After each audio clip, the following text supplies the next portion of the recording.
Today we start with the question topic is miscellaneous question based on the board concept, यानी जितना भी हमने lecture आज पढ़ा है उस पर बेस हम सारे क्वेश्चन डिस्कस करते हैं।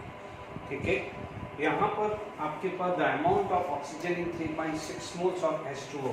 ठीक है, ध्यान दीजिए JW मेन 2014 का क्वेश्चन है। ठीक है, मान लीजिए यहाँ पर आपके पास सॉल्यूशंस आया 3.6 moles of hydrogen, so if it is 3.6 moles of water, तो moles of oxygen कितना आएगा कि how many moles of oxygen, तो same 3.6 moles of oxygen आ जाएगा। ध्यान दीजिए this is oxygen atom, okay, this is the oxygen atom। once again what is the formula to find out mass? mass निकालना है तो mass is equal to mole multiply by 16 हो जाएगा, because we know that mass upon atomic mass is the formula to find out the mole। and what is the atomic mass? because this is atom, यहाँ atom 1 है, the atomic mass is 16 and mole given is the 3.6, तो 3.6 into 16 आप देख लीजिए 16 into 3 या आप बोलोगे if we have a calculator, तो यहाँ पर आप देखिए 3.6 इंटू, यदि मैं 16 की बात करूँ तो 3.6 into 16, it come to be 57.6 आ रहा है। Final answer is 57.6। देख लीजिए कितना सिंपल क्वेश्चन JW मेन 2014 का है। JW मेन और नीट इनके जो लेवल क्वेश्चंस हैं वो सेम ही आते हैं, इतना कोई ज़्यादा कोई खास फर्क नहीं आता है। ठीक है, विदाउट वेस्टिंग अ टाइम मैंने नेक्स्ट क्वेश्चंस लिख दिया है। ओके, तो आप आसान रहेगा। ठीक है, अब आप देखिए what is the next question. A 20 centimetre long cylinder of A radius 5 centimetre, यहाँ पर कितना आ जाएगा 5 सेंटीमीटर, इधर कितना आ जाएगा 20 centimetre, is a filled up with ammonia gas at STP। Calculate the number of moles. Simple सा फॉर्मूला है, number of moles का फॉर्मूला क्या होता है, volume at STP divided by 22.4 litre. ठीक है, अभी तक क्या होता था कि हमें वॉल्यूम डायरेक्टली गिवन होती थी, है ना, बट अभी आप देखिए वी हैव अ सिलेंडर है, सिलेंडर का जो लेंथ है या हाइट है वो कितना है 20 centimetre and the radii it is equal to 5 centimeter। to mean what we can do, volume of cylinder, यदि हम volume of cylinder निकालें, volume of cylinder, तो V on a deck pi r square h, this is the formula to find out this। तो आप इसको L ले लो या H ले लो, है ना, long H length ले लो या this कुछ भी ले लीजिए। तो pi की वैल्यू 3.14, r की वैल्यू कितना हो गया 5 की पावर 2 आ जाएगा, द h की वैल्यू कितनी आ जाएगी 20। ध्यान दीजिए दिस इज सेंटीमीटर क्यूब, यानी जिसको हम cc भी बोलते हैं। Is it clear? अब आप देखिए यहाँ पर if we use the calculator तो आएगा 25 into 20 into 25 into 20 into 3.14, ये वैल्यू आ रही 1570।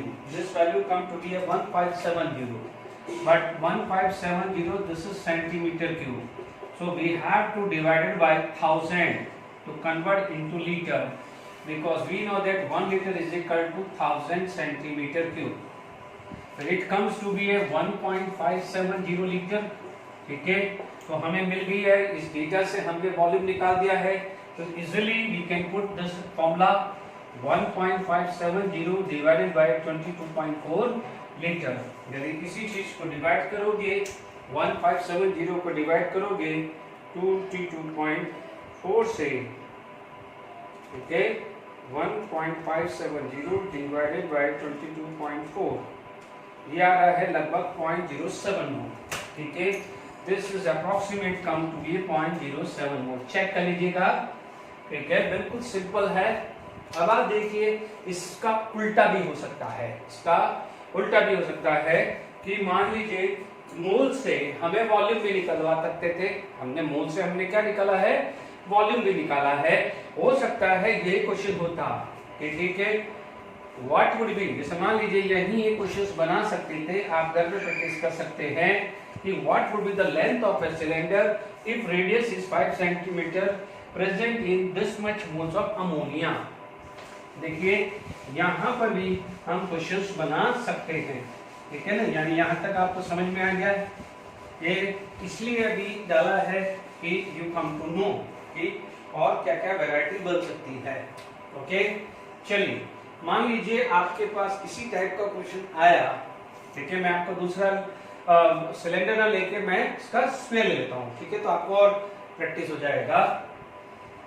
क्या होगा, what would B radius of sphere in which 88 gram of CO2 at STP present। ठीक है, simple. What would be the radius of a sphere? ठीक है, पहले इसको सॉल्व करते हैं, फिर मैं सिलेंडर के साथ कोरिलेट करता हूं। मान लीजिए सॉल्यूशन, हमारे पास रेडियस निकालने का, रेडियस ऑफ स्फीयर निकालने का एक ही चीज है, आप निकालोगे volume of sphere. We know that volume of sphere is pi r square, ठीक है। यानी फाइनली मुझे वॉल्यूम ऑफ स्फीयर चाहिए at STP, because this is the gas. Gas does not have it definite volume, उसकी अपनी कोई definite volume नहीं होती है, ठीक है। अब उसकी जो अपनी कोई डेफिनेट वॉल्यूम नहीं होती है तो उसकी वॉल्यूम क्या होती है, इट्स वॉल्यूम इज जो कंटेनर की वॉल्यूम होती है। यानी यहाँ पर कंटेनर क्या है, स्फीयर। हो सकता है स्फेरिकल बैलून हो या स्फेरिकल समथिंग वेसल हो, ठीक है, उससे कोई इशू नहीं पड़ता, ठीक है। अब आप देखिए we have 88 gram of CO2, यानी टारगेट हमारा क्लियर हो गया कि वॉल्यूम मिल जाए तो डिवाइडेड बाय 3.14 और उसका स्क्वायर रूट कर दे तो हमें R मिल जाएगा। तो अब आप देखिए हमारे पास मोल्स कितना आ जाएगा, mass given divided by molar mass, mass given divided by molar mass. Is it clear? Mass given कितना है 88 ग्राम, मोलार मास कितना है 44, ठीक है। इट कम टू बी कितना आ जाएगा, यहाँ पर 2 मोल आ जाएगा। कितना आ जाएगा, 2 मोल। तो what is the volume at STP, आप बोलोगे 2 into 22.4 litre, that is 44.8 litre. Because अब तो प्रैक्टिस हो चुका होगा कि 1 मोल ऑफ एसटीपी, यदि 1 मोल है तो 22.4 लीटर है, तो 2 मोल है तो it come to be 44.8 litre. तो ये क्लियर हो गया, वॉल्यूम आ गई हमारे पास, ठीक है। अब हमारे पास जब 44.8 वॉल्यूम आ गया है तब आपके पास इजी वर्क हो गया है। What we can do, easy work क्या कर सकते हैं, 44.8 is equal to pi r square, r is equal to square root of 44.8, pi की वैल्यू होती है 3.1 और डायरेक्टली टाइम इसकी बिना हम बात कर सकते हैं, okay. This value 44.8 divided by 3.14 इसका स्क्वायर रूट आप देख लीजिए 3.78 आएगा। R की वैल्यू क्या दी, 3.78, ठीक है। यहाँ पर क्लियर हो गया है। ध्यान दीजिए यहाँ पर आपका क्या लिया है, 44.8 लीटर लिया है। क्या लिया है, litre. And we know that 1 litre is equal to 1 decimetre cube. यहाँ पर आपका आ जाएगा डेसीमीटर, तो रेडियस की यूनिट क्या जाएगी, डेसीमीटर, ठीक है। If you want to convert into centimetre तो सेंटीमीटर हो जाएगा 37.8 centimetre, because 1 decimetre is equal to 10 centimetre, ठीक है। मीटर में कन्वर्ट करना है तो डिवाइडेड बाय 10 करना पड़ेगा। Is it clear? तो ये आपके पास आ गया है कि what would be the radius of sphere in which 88 gram of CO2 this आ गया। अब यही सिलेंडर होता, यही चीज क्या था, सिलेंडर होता, तो सिलेंडर के अंदर वॉल्यूम क्या था, पाई आर स्क्वायर एल। जैसे इस क्वेश्चन में वॉल्यूम निकाला, आप 44.8 निकालते, आर गिवन करके एल पूछ सकता था या एल गिवन करके आर पूछ सकता है। तो ध्यान दीजिएगा नेक्स्ट स्टेप से कभी भी क्वेश्चंस आ सकता है। आई होप यहाँ पर इस तरह से क्वेश्चन जो है वो हमने सॉल्व किया, तो ये डिस्कस हुआ है। Is it clear? अब आप देखिए नेक्स्ट जो कुछ प्रोफाइल्स हम डिस्कस करते हैं।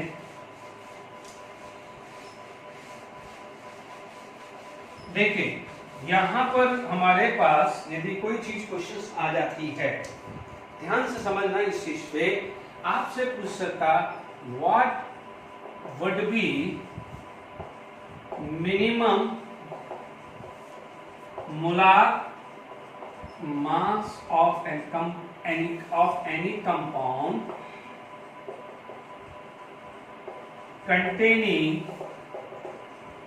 4% सल्फर, यानी सल्फर का 4% ये चल रहा है।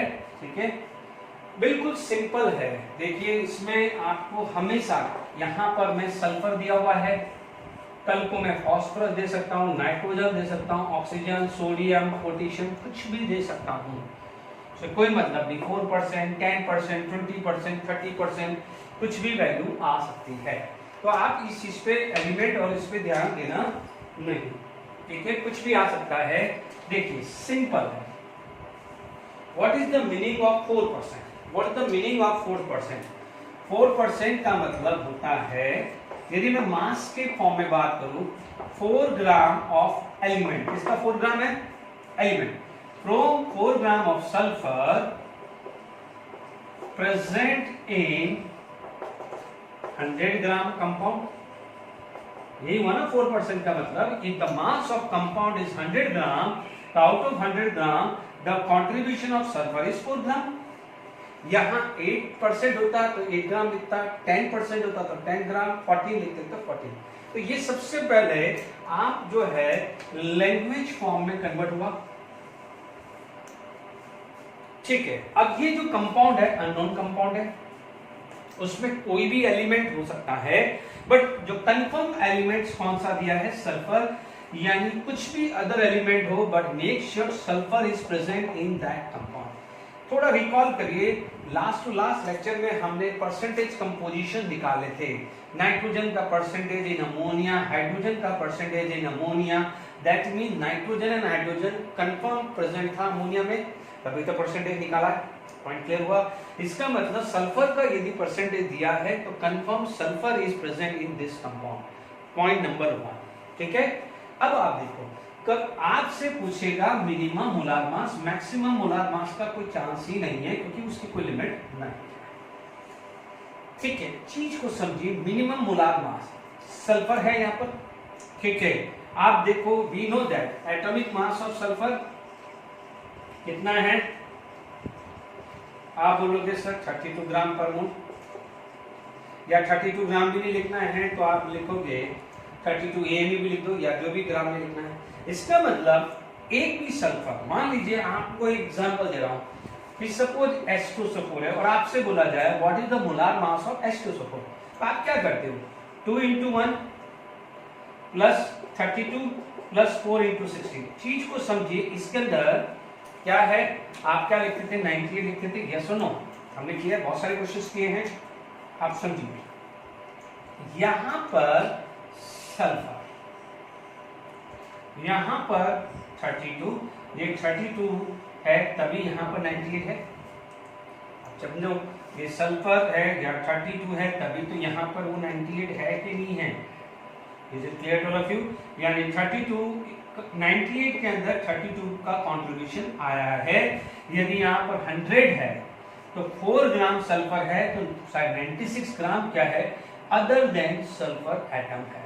ये ध्यान रखना। तो अब आप देखिए, हो सकता है कोई फॉर्मूला ऐसा भी हो, कोई फॉर्मूला ऐसा भी हो कि जिसमें ऐसा हो H2SO8, ठीक है, 2 into 1 plus 64 plus 16 into 8 equal to जो भी इसका टोटल वेट आ रहा हो। ठीक है, जो भी टोटल वेट आप देख लीजिए। सिर्फ समझिए, यहां पर सल्फर कितने हैं, 2, तो यहां पर कितना पास आया, 64। किसी में H3 होगा, किसी में H4 होगा, किसी में H5 होगा। तो मिनिमम कितना होगा, मिनिमम कितना होगा, मिनिमम तो 1 एटम होगा। यदि एक सल्फर एटम तो कम से कम होगा। आप ये गलती से भी मत बोल देना सर जीरो, अरे भाई जीरो होगा तो उसके अंदर तो उसका परसेंटेज कितना होगा, जीरो, क्योंकि एलिमेंट यदि किसी कंपाउंड में ही प्रेजेंट नहीं है तो उसका कंट्रीब्यूशन कितना होगा, 0% ही तो होगा। लॉजिक लगाया। इसका मतलब यदि आप मिनिमम एटम चाहते हैं तो वो मिनिमम एटम एक होगा, और यदि एक एटम होता है तो सल्फर का कंट्रीब्यूशन कितना आता है, 32। दो एटम होता है तो 64, 3 एटम होगा तो 32 into this, because the minimum सबसे least mass जो सल्फर का contributed होगा in any compound, it would be its atomic mass। Sulphur की जगह फास्फोरस होता तो फास्फोरस का एटॉमिक मास होता, ऑक्सीजन होता तो यहाँ 16 हो जाता, नाइट्रोजन होता तो यहाँ पर 40 होता। ये बेसिक समझिएगा, ये बहुत अच्छा क्वेश्चन है, क्वेश्चन इस पे बना हुआ है, ठीक है। अब आप देखिए यहाँ पर आपके पास सिचुएशन आ गई, सल्फर की सिचुएशन आ गई, तो आप बोलोगे कि मिनिमम मॉलिक्यूलर मास चाहिए, तो मैं बोलूंगा कि 32 ग्राम सल्फर है, it should be present in 100/4 into 32 होगा कि नहीं होगा, इज इट क्लियर। यदि 4 ग्राम है तो 100, 4 ग्राम है तो 100, और यदि 1 ग्राम है तो 4 में 100, 1 ग्राम है तो क्या होगा 100/4, और 1 into 32, तो ये 32 में क्या होगा 10 मल्टीप्लाई बाई 32 हो जाएगा कि नहीं होगा। देख लीजिए, बिल्कुल सिंपल मैथमेटिक्स से इस टाइप के क्वेश्चंस आपने जरूर यूज किया होगा। यहाँ पर 4 into 8 आपके पास क्या होगा 800 ग्राम, यानी आपके पास 800 ग्राम, इसको हम क्या बोलेंगे, मिनिमम मोलार मास।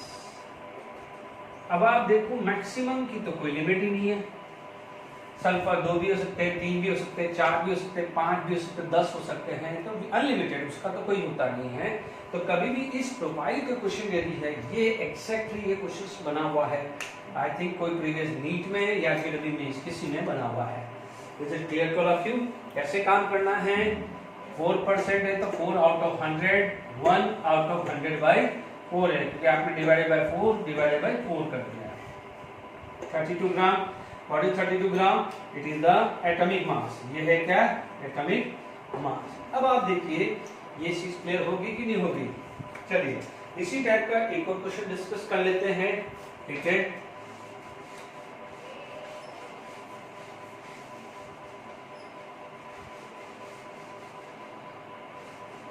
चलिए मैं कुछ भी लैंग्वेज में कुछ चेंज नहीं कर रहा हूं, ठीक। अब मान लीजिए इसके अंदर 6.2% ऑफ फॉस्फोरस या फॉस्फोरस नाइट्रोजन, तो आप बोलोगे सबसे पहले लिख दो 62.2% का मीनिंग क्या है। आप बोलोगे 6.2 ग्राम, ठीक है। यहां पर क्या आ चुका है phosphorus present in 100 gram of compound, 6.2 gram of phosphorus present in 100 gram of compound. Is it clear to all of you.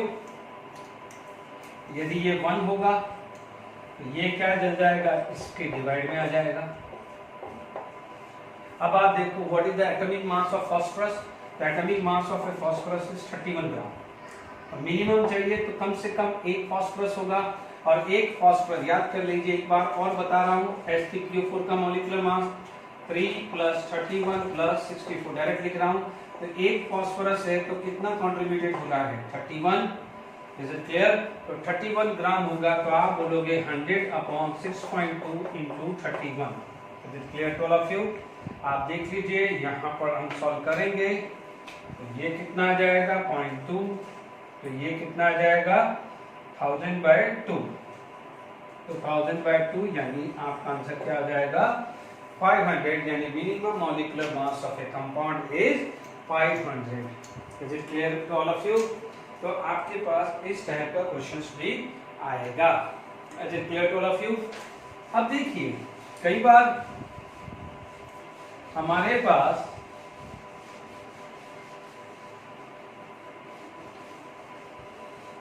ठीक है। अब आपसे पूछा जाएगा,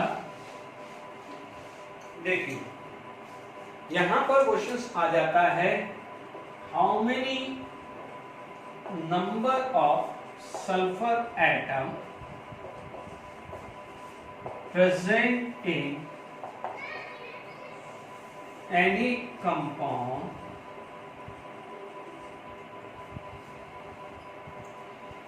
in which it is 8% by mass and its molar mass is let be 3200, कुछ भी बना दिया है ना, इस टाइप का number of sulphur atom, number of iron atom, number of sodium atom, ठीक है।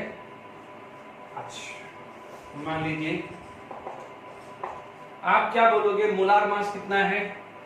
देखिए स्टार्ट कैसे करते हैं ढंग से समझना, ये दोनों क्वेश्चन ध्यान से समझना। आप बोलोगे सर 3200 है, तो पहला चीज आ जाएगी मास contributed by सल्फर, यानी सल्फर के द्वारा मास कितना कंट्रीब्यूटेड हुआ। 3200 तो टोटल मास है, 3200 इज द टोटल मास, ठीक है। इन विच मास परसेंटेज कितना है 8%, यानी 32 का 8%, 0.082 6 8 24 256, कितना है 256, ठीक है। यानी 256 it is the total mass contributed bye sulphur, ठीक है। अब नंबर ऑफ सल्फर एटम निकालना है, ठीक है। अब 320 है तो आप ये समझ लीजिए AMU, ये भी क्या हो जाएगा AMU। तो आप क्या बोलते थे नंबर ऑफ एटम में, mass total divided by atomic mass, ये होता था। यदि AMU में हो, यदि क्योंकि यहाँ पर लिखा है AMU में हो, या मान लीजिए तो this is the mass total mass contributed divided by atomic mass, ऐसे करते थे अपन। तो यहाँ पर क्योंकि यहाँ पर कोई यूनिट नहीं लिखी है कि भाई ग्राम पर मोल है, तो आप AMU लिख दीजिए, ठीक है। या मॉलिक्यूलर मास लिखना है तो यहाँ पर आप लिख दीजिए मॉलिक्यूलर मास, ठीक है ना। तो ध्यान रखना बच्चों, ठीक है, गड़बड़ी मत करना। अब आप देखो नंबर ऑफ सल्फर एटम 256/2, तो आप क्या बोलोगे 4 एटम, क्या बोलोगे 4 एटम, क्योंकि ध्यान से समझ लीजिए, याद करिए ये AMU में होता था तो मॉलिक्यूलर मास हो जाता, इसी को ही हम क्या कर देते ग्राम मॉलिक्यूलर मास कर देते थे, जब ये ग्राम में लिखते थे, ठीक है। तो ध्यान दीजिएगा, ओके। तो नंबर ऑफ सल्फर एटम कितना है, ये 32 है AMU, तो ये 256 AMU होगा। तो 256 डिवाइडेड बाय 32 कितना है 4 आया। तो ध्यान दीजिए नंबर ऑफ सल्फर एटम कैसे आ गया है, क्लियर हो गया आपको। यहाँ पर यानी 4 सल्फर एटम। अभी ध्यान दीजिए इससे पहले H2SO4 में सल्फर कितना था 32, H2SO8 में कितना हुआ 32 × 2 64 हुआ ना, 32 × 3 32 × 4 32 × 4 आएगा तो 256 आएगा कि नहीं आएगा। किसी मॉलिक्यूलर फॉर्मूला में मान लीजिए कोई भी मॉलिक्यूलर फॉर्मूला है, जैसे मान लीजिए XS4Y है ना, मान लीजिए इसका कंट्रीब्यूशन है, X का मान लीजिए मॉलिक्यूलर मास A है, इसका कंट्रीब्यूशन 4 × 32 प्लस इसका मास B है, ये कितना है 256 आया कि नहीं आया। तो 256 टोटल वेट है और उसमें से क्या है एक सल्फर होता तो 32, 2 सल्फर होता तो 2 × 32 3 होता तो 3 × 32 4 होगा तो 4 × 32। तो मास कंट्रीब्यूटेड बाय सल्फर ये आ गया है। चलिए एक और क्वेश्चन प्रैक्टिस कर लेते हैं इसी प्रोफाइल का, आपको क्लियर हो जाएगा, ओके।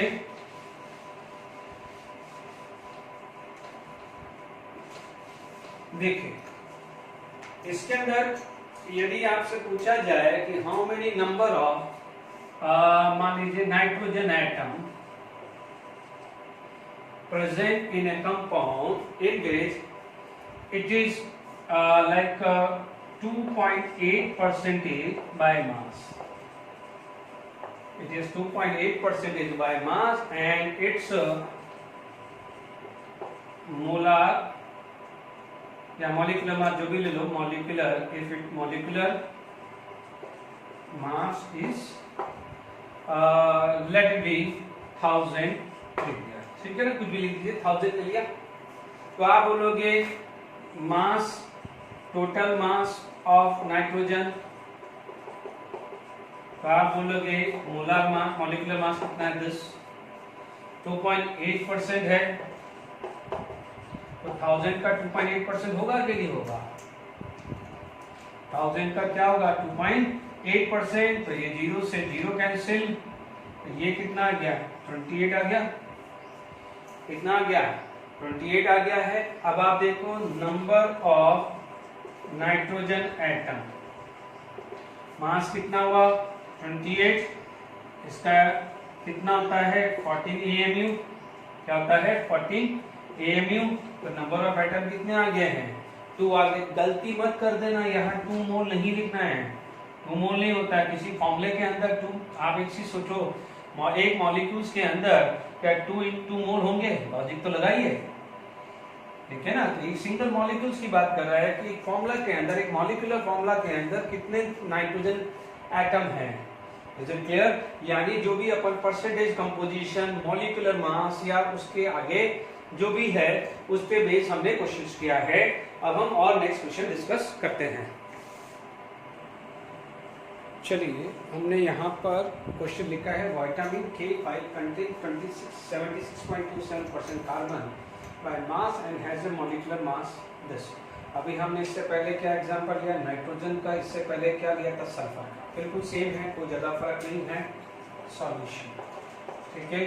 आप ध्यान दीजिए, यहाँ पर एक ले लिया है 1K5 मॉलिक्यूल, तो इसको हम AMU में सबसे पहले कन्वर्ट कर लें, तो आप क्या बोलते हैं मॉलिक्यूलर मास जो है वो 173.21 AMU, क्योंकि एक सिंगल यूनिट की बात कर रहे हैं ना, एक सिंगल मॉलिक्यूल्स की, इज इट क्लियर।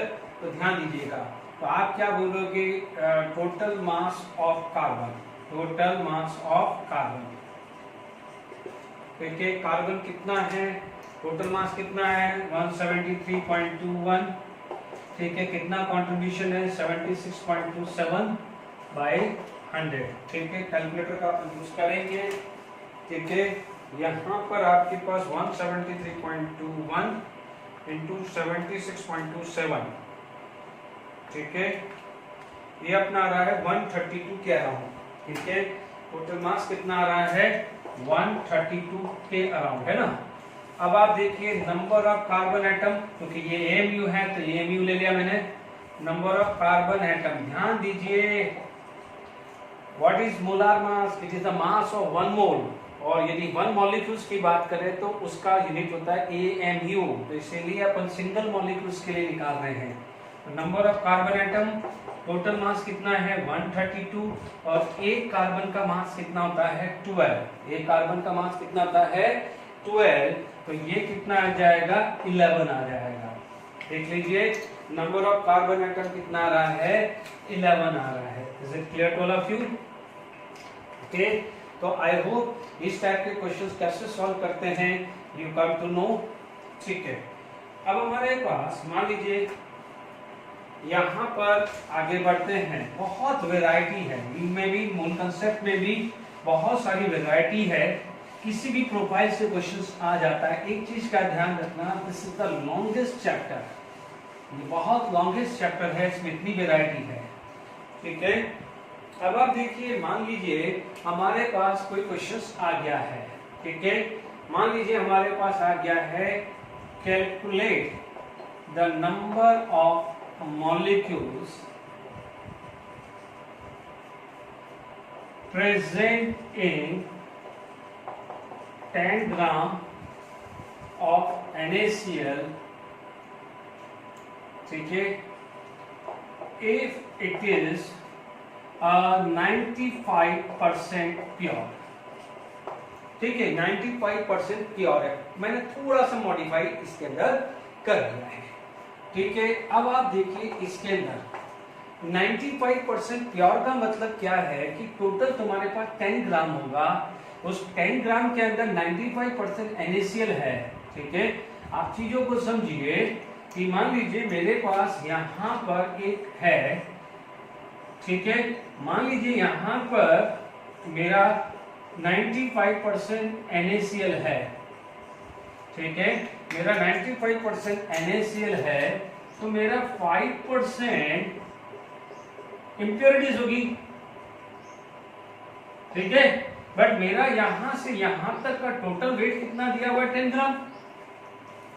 क्या दिया है? टोटल वेट 10 ग्राम दिया है, बट मुझे क्या निकालना है? मुझे निकालना है number of molecules of NaCl। तो मेरा number of molecules of NaCl पूरे में निकालूंगा या इस एरिया में निकालूंगा?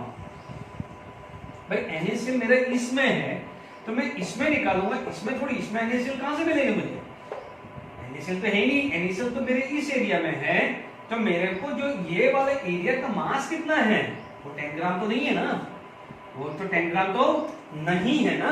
तो समझिएगा यहां पर सबसे पहले आप बोलोगे मास ऑफ प्योर NaCl, तो आप बोलोगे 10 ग्राम था सैंपल, उसका 95% आएगा, तो इट वुड बी 9.5 ग्राम, यानी इतना 9.5 ग्राम NaCl होगा, तो 0.5 ग्राम कोई भी इंप्योरिटीज हो सकती है। ठीक है, समझ में आया? तो थोड़ा सा और उसके अंदर मॉडिफाई किया, बाकी तो सीधी सिंपल है। अब नंबर ऑफ मोल्स क्या जाएगा? Mass given divided by formula mass, ठीक है, NaCl का फॉर्मूला आता है, या नंबर ऑफ मोल्स। ठीक है, आपके पास क्या आ गया? 9.5 डिवाइडेड बाय 58.5, ये आ जाता है 0.162, ये आ जाता है 0.162 मोल। Is it clear? अब आप देखिए नंबर ऑफ मॉलिक्यूल्स निकालना है, तो आप 0.162 इंटू एवोगैड्रो मॉलिक्यूल्स कर सकते हैं, यानी आप इस पे आगे और मल्टीप्लाई कर सकते हैं। Is it clear to all of you? अच्छा, अब आप देखिए यहां पर ये भी समझ में आ गया होगा कि हमारे को इस टाइप के क्वेश्चंस कैसे सॉल्व करने हैं। चलिए हम अब नेक्स्ट प्रोफाइल पे आगे बढ़ते हैं। चलिए, a sample of hydrogen gas that contain hydrogen and atom are in atomic ratio 6001. ध्यान दीजिएगा, the number of neutron in 3 gram of such sample। देखिए हम लोग यदि बात करते सिंपल, यदि मान लीजिए यहाँ पर कुछ भी स्पेसिफाई नहीं करते, तो हम क्या करते कि नंबर ऑफ मोल्स क्या निकालते? 3 1, ये आ जाता है 3 मोल, और नंबर ऑफ हाइड्रोजन एटम, क्योंकि मैंने 1 एटम रख दिया है, हाइड्रोजन एटम ही रख दिया, तो नंबर ऑफ हाइड्रोजन एटम क्या लिख देता? 3 इंटू एवोगैड्रो कर देते अपन सिंपल। यदि यहाँ पर ये लाइन स्पेसिफाई नहीं करते तो number of moles 3 mass given divided by atomic mass, and atomic mass hydrogen का क्या लेते हैं? 1। मैंने आपको तरीका बताया था, या तो एटॉमिक मास से भी डिवाइड कर सकते हैं, तो ये या मोलार मास से भी। ठीक है, यदि मोलार मास आता तो यहाँ पर मैं जो भी 1.5 इंटू एवोगैड्रो इंटू 2 करना पड़ता, बट मैंने यहाँ पर ये 1 ले लिया, तो इसका मतलब मैंने एटॉमिक मास ले लिया है, तो मैं directly number of hydrogen atom, क्योंकि ये क्या होता, यदि मैं यहाँ लिखता तो ये 3 ग्राम एटम आता, यहाँ पर 2 लिखता तो 1.5 ग्राम मॉलिक्यूल्स आता। Is it clear? तो यहाँ पर ये तरीका है, बट इसने क्या करा, यहाँ पर एक बहुत अच्छा क्वेश्चन बन गया है, यहाँ पर ये चीज बन गई है, और उसने पूछा है न्यूट्रॉन। ठीक है, चीज समझने की जरूरत है। हाइड्रोजन का जो कॉन्फ़िगरेशन होता है 1,1 और ड्यूटेरियम 2,1D होता है। ठीक है, आप देखेंगे इसके अंदर प्रोटॉन कितना है? 1, तो न्यूट्रॉन कितना होता है? 0। यहाँ पर प्रोटॉन होता है 1, तो न्यूट्रॉन होता है 1, because this is the sum of neutron plus proton. तो ध्यान दीजिए, तो आप देखेंगे न्यूट्रॉन तो एक्चुअली प्रेजेंट है किसमें? ड्यूटेरियम में, बट ड्यूटेरियम का हमारे को पता नहीं है कि ड्यूटेरियम क्या है, बट यहाँ पर हमारे पास चीजें आ गई है कि जो भी मोल है उसमें इसका रेशियो है। तो आप क्या करेंगे, कैसे वर्क करेंगे? देखिए, आप बोलोगे यहां तक तो सेम ही है, इसमें तो कोई दिक्कत नहीं, 3 इंटू Na, यहां पर चीजों को समझिए। आपका जो ड्यूटेरियम है उसके अंदर न्यूट्रॉन है, इसके अंदर तो न्यूट्रॉन है नहीं, चीज को समझिए। जबकि इस मोल के अंदर, इस एटम के अंदर हाइड्रोजन का भी कंट्रीब्यूशन है और ड्यूटेरियम का भी कंट्रीब्यूशन है। समझ लेना, यहाँ आपने क्या करा 3 बाय, क्योंकि average atomic mass of A hydrogen वो तो 1.008 ही होता है ना, लगभग 1 होता है। तो मैंने यहाँ पर लिखा, तो यहाँ पर यदि मैं 3 into एवोगैड्रो एटम्स बोल रहा हूँ तो उसके अंदर हाइड्रोजन एटम भी है और ड्यूटेरियम भी है। यदि मेरा हाइड्रोजन 6000 है तो उसके अंदर ड्यूटेरियम है कितना, 1। तो मेरा नाइट्रोजन ड्यूटेरियम के अंदर है, इस हाइड्रोजन के अंदर नाइट्रोजन नहीं है। तो बहुत अच्छा क्वेश्चन है, प्लीज ध्यान दीजिएगा। तो अब आप देखिए, तो ये है 3 into Na, ठीक है। आप बोलते सपोज मान लीजिए 1 ड्यूटेरियम कंटेन 1 न्यूट्रॉन, और यदि मान लीजिए ये ड्यूटेरियम होता 3 into Na, तो आप क्या बोलते 3 into Na न्यूट्रॉन लिख देते। Is it clear? बट क्या ये पूरा का पूरा ड्यूटेरियम है? क्या ये पूरा का पूरा ड्यूटेरियम है? नहीं, ये पूरा का पूरा ड्यूटेरियम नहीं है। हालांकि मैं यहाँ हाइड्रोजन भी नहीं ले सकता, मैं पूरा H नहीं लिखता हूं, मैं पूरा का पूरा हाइड्रोजन एटम ही लिखता हूं। तो आपको इस हाइड्रोजन एटम के अंदर H और D दोनों आ रहा है। तो चीज को समझिए। अब हमारे को क्या करना है, जो ये निकला है, ठीक है, तो नंबर ऑफ न्यूट्रॉन जो आएगा वो आ जाएगा 3/3 into Na इंटू, ठीक है, ये तो टोटल है, into 1 divided by 6001, 1 divided by 6001, क्योंकि इसमें आपका इसका फ्रैक्शन कितना है, 1। इसका फ्रैक्शन क्या है, 1 डिवाइडेड बाय दिस, यही होगा ना फ्रैक्शन। इसका परसेंटेज कितना है, 1 out of this plus this, तो यही हुआ ना भाई। इसमें इसका रेशियो कितना है, 6001। इसका मतलब इसमें जो ड्यूटेरियम है, ड्यूटेरियम जो है वो सिर्फ 1 है। मान लीजिए 6001 सैंपल है, 6001 सैंपल है, तो इसमें तो न्यूट्रॉन है ही नहीं, तो न्यूट्रॉन है वो भी इसमें, बट आपको ये पता नहीं है कि सैंपल के अंदर कितना है। तो आप क्या बोलोगे, इस सैंपल के अंदर कितना होगा, इस सैंपल में, इस सैंपल के अंदर 1/6001 कौन होंगे, ड्यूटेरियम, और हर ड्यूटेरियम के अंदर कितना है, न्यूट्रॉन। तो इतने के इतने ही आप न्यूट्रॉन बोलोगे कि नहीं बोलोगे, सिंपल लॉजिक से ही है। Is it clear to all of you? आ गया। तो नंबर ऑफ न्यूट्रॉन कितना आ जाएगा, 3 डिवाइडेड बाय 6001, तो ये एवोगैड्रो नंबर है, ठीक है।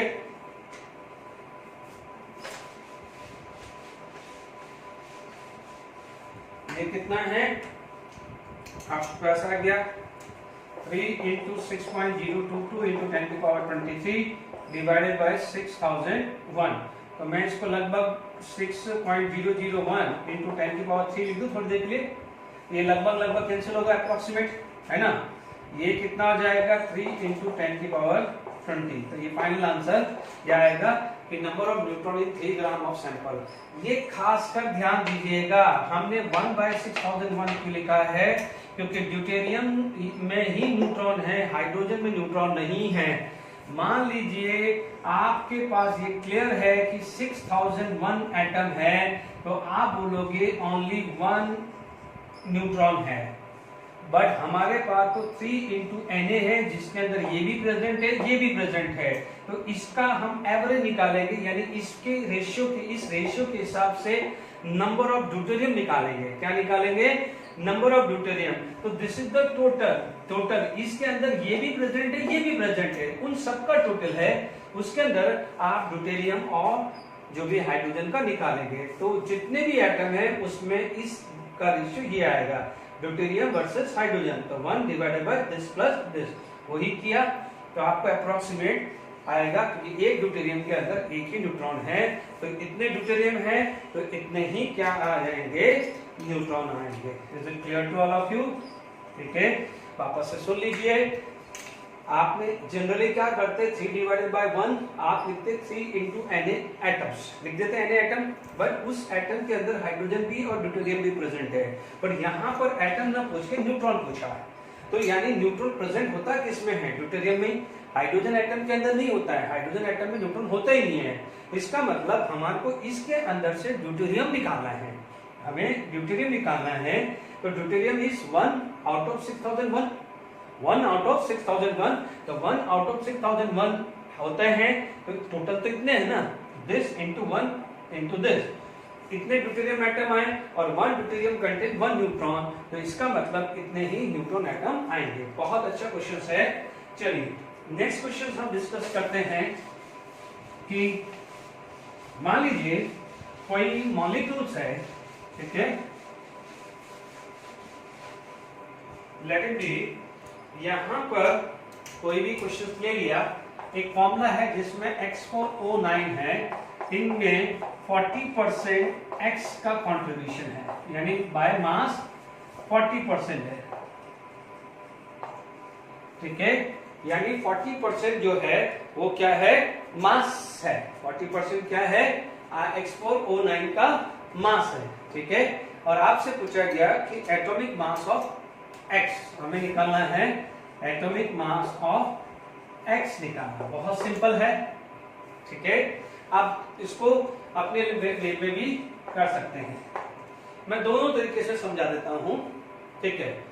आप देख सकते हैं दोनों तरीके से लगा सकते हैं, या तो लॉ ऑफ कांस्टेंट प्रोपोर्शन भी लगा सकते हैं, ठीक है। हमने मान लीजिए मॉलिक्यूलर मास बात की,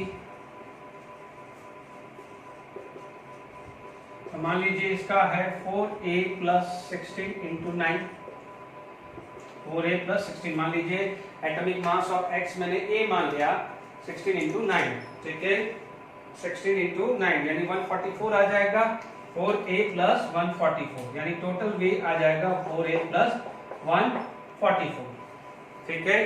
यहां पर ये क्लियर हुआ है, यानी मास आपने लिया है, 4a + 144 हमारा आ गया है, ठीक है ना, मॉलिक्यूलर मास आपने लिखा है। अब देखिए हमने परसेंटेज कंपोजिशन पे पढ़ा था, तो आप क्या बोलोगे, परसेंटेज ऑफ X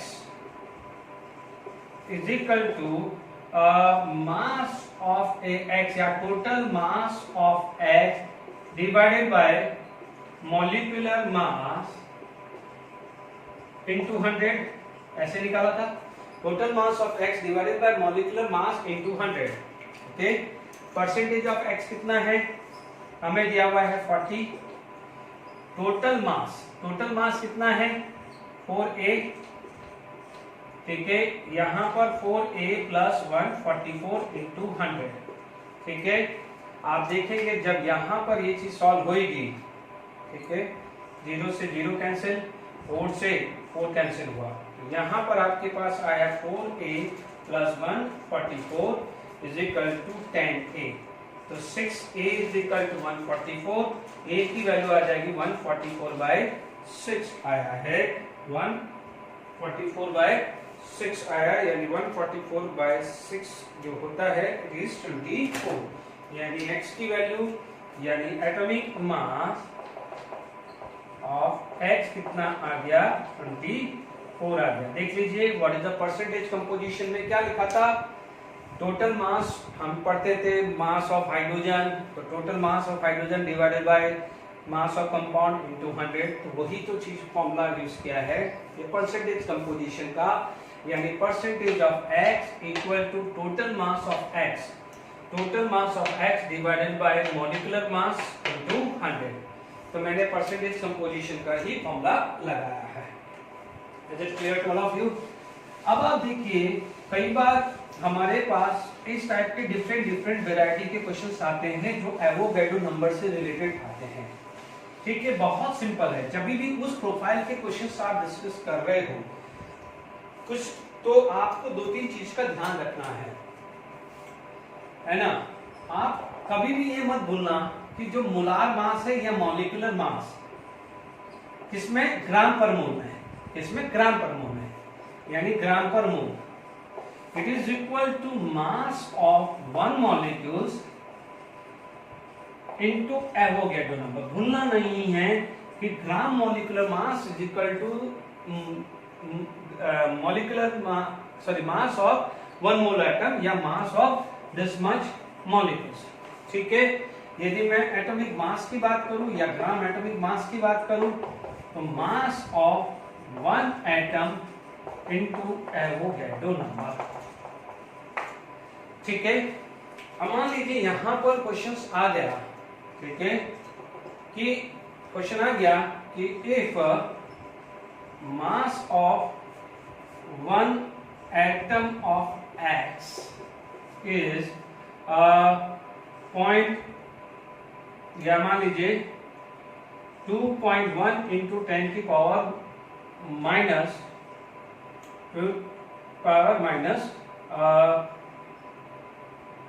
23। मान लीजिए if the mass of one atom of X is 2.1 into 10 to the power minus 23, तो what is its atomic mass? ठीक है, आ गया। अब आप देखिए, जब भी आप ध्यान रखना ग्राम में दिया है, सॉरी ये ग्राम में दिया है तो आपको ग्राम पर मोल लेना है। ठीक है ना, ग्राम में दिया है तो, और यदि आप बोलोगे सर एमई में दिया है तो एमई में दिया है तो एक ही एटम का होता है। ठीक है, तो आप ध्यान दीजिए atomic mass, mass of 1 atom कितना दिया है 2.1 into 10 to the power minus 23 into Avogadro number. तो ये तो कैंसिल हो जाएगा। ठीक है, आपके पास कितना आ गया है 6.022 into 2.1 ये आ रहा है 12.64, तो 12.64 लगभग आया है, ये ग्राम पर मोल आया। Is it clear to all of you? ये आ गया है, तो एक प्रोफाइल ये आया है। कई बार आपको ये क्लियर होगा ना, यानी मास ऑफ 1 एटम इनटू दिस। अब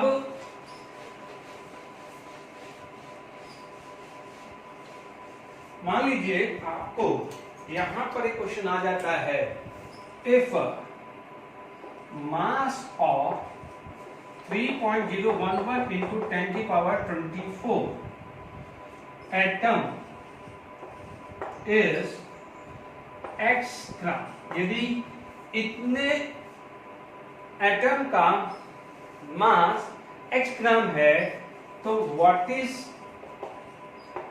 इट्स एटॉमिक मास। यदि मॉलिक्यूल्स दे तो यहां मॉलिक्यूलर मास मिलेगा, कोई दिक्कत नहीं। तो क्या करने का है, जब भी एटॉमिक मास निकालना है तो आपका टारगेट क्लियर है कि मास ऑफ 1 एटम निकालना पड़ेगा, उसको एवोगैड्रो से मल्टीप्लाई करना, यानी आपका कुल मिला के टारगेट ये है। ठीक है, आपके पास एक ये डेटा क्या बोल रहा है, मेरे इतने एटम्स हैं और उसका मास मेरा x है, तो मुझे कितने का निकालना है, एक एटम का। तो एक एटम का मास निकालने के लिए डिवाइडेड करना पड़ेगा ना। Is it clear to all of you? तो दिस इज द, ये कितने का था, मास ऑफ दिस। तो आपको क्या निकालना है, मास ऑफ 1 एटम निकालना है। ठीक है, मास ऑफ 1 एटम निकल गया, तो ये वैल्यू मास ऑफ 1 एटम आ गई आपको। तो ध्यान दीजिए, अब क्या हो गया, मास ऑफ 1 एटम निकल गया, मास ऑफ 1 एटम निकल गया। ठीक है, मास ऑफ 1 एटम क्या निकला, x डिवाइडेड बाय 3.011 into 10 की पावर 24, 6.022 into 10 की पावर 23। ठीक है, यहां पर आपके पास आ जाएगा 0.2x, सॉल्व कर दीजिए, यानी एटॉमिक मास क्या आ जाएगा 0.2x। ठीक है, क्लियर हो गया? यानी एटॉमिक मास या मॉलिक्यूलर मास निकाल रहे हैं तो आपको क्या ध्यान रखना है, कुल मिला के मास ऑफ 1 एटम, यदि ये मॉलिक्यूल्स है तो मास ऑफ 1 मॉलिक्यूल्स निकालना है। ठीक है, ओके, यहां तक क्लियर हुआ? अब